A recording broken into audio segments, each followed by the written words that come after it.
Where's Troy now? Alright, cool, let's go. Right. Nice. This is Lewis Hart from Into Boxing. Delighted for the first time to be joined with Sam Jones. How are we doing? I'm good, mate. How are you? I'm doing good, man. I'm doing good. We're here in London for a fight in the Northeast, a massive fight that almost sells itself in a way, doesn't it? Yeah, sure. Fights like this, they do sell themselves. It's two tremendous fighters, both, as I say, both different fighters, different styles.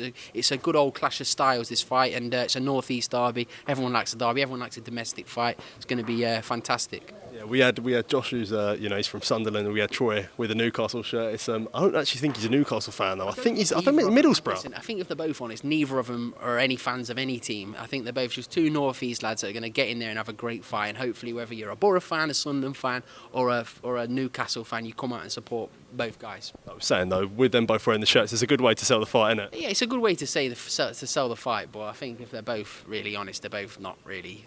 They're not huge fans of either club, and they're just they're boxers. What did you make of that press conference there? You know, pretty civil between the two, but there was a few jabs thrown. You tell me. What did you make between both Kelly and Williams? I think there's respect there. I think they are friends deep down, but boxing is a business, and ultimately they're going to go and punch each other's face in December. So you've got to put friendship to one side.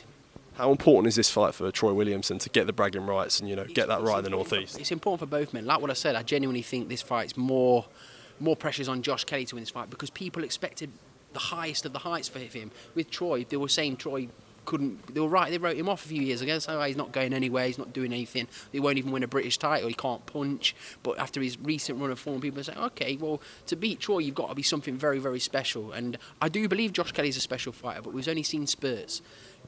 If I really fancy Troy. I fancy him big. I think it's going to be a hard few rounds for Troy at the beginning, but I think he's going to wear him down, bring him into a dogfight, and stop him late. What do you believe when Troy was saying up there about finishing Josh Kelly? He's finished after this fight. What do you make of that statement? I think, listen, if Josh Kelly did lose this fight, where does he actually go? Where does he go? Because he wants to fight for world honours. That's going to be out the window. I know he's 28, but it would be a huge setback for Josh Kelly if he was to lose this fight. And like you were saying there, all those things about Troy Williamson that people said, he can't punch, etc. This and that. Kelly was making a few things that he doesn't know where Williamson goes after this fight. So what's your reaction to them comments? Listen, win, lose or draw. Win, lose or draw. I was trying to say Troy at the same time, same thing there. But no, win, lose or draw. Troy's always in entertaining fights. If Troy lost this fight, which I don't believe he's going to do, there's always a great fight for him to be involved in domestically, and then you go again. He's not lost. He's not finished after one defeat. More on Probellum, obviously had a show in Liverpool. What was your thoughts on that whole card? Yeah, listen, it was a really, really good show. Great little atmosphere. Peter McGrail, like what I keep saying, he is one of the most naturally gifted fighters you're ever going to see. And if he doesn't win a world title, then everyone's done their job wrong because he's something very, very special. And then obviously back in Sheffield in November with Sonny Edwards. Is it good to just get him back out there again for you? Yeah. Fantastic to see Sonny. He's boxing. I think his last two fights have been in Dubai. It's great to have Sonny back. It's going to be a really good showing there. A lot of tickets have been sold. Sonny's in a very, very tough fight. People kind of overlook it with Sonny because he's so gifted and he wins usually so easily. People think, it's not a hard fight. It's a very, very tough fight for Sonny. And we've got a great co-main event as well with Shabazz Massoud against Jack Bateson. Fantastic fight. Like this, they both could have gone in different directions, but they've both come together, and the fight was very easy to make.